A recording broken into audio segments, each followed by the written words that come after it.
একজন লোক তার পরিবারের ছবি দেখছিল। মনে হচ্ছিল সে কিছু নিয়ে গভীর চিন্তায় আছে। ঠিক তখনই দরজায় কড়া নাড়ার শব্দে তার চিন্তা ভেঙে যায়। লোকটি দরজা খুলে দেখে একজন লম্বা চুলওয়ালা ডাইনি দাঁড়িয়ে আছে। শূন্য শূন্যটা 28 মিনিট ডাইনিটি কিছুক্ষণ তাকিয়ে থেকে নিচ তলায় চলে যায়।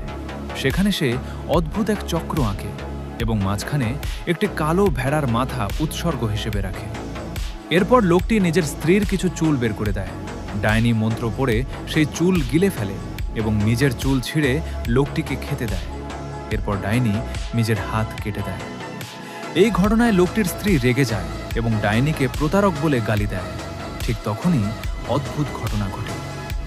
একটা 8 মিনিট হঠাৎ করে অনেক টাকা চারদিকে ভেসে আসে। ডাইনি বলে, চুক্তি সম্পন্ন হয়েছে, এখন আর পিছিয়ে আসা যাবে না। এক রাতের মধ্যে লোকটি কোটিপতি হয়ে যায় এবং বড় ব্যবসায়ী হয়ে ওঠে।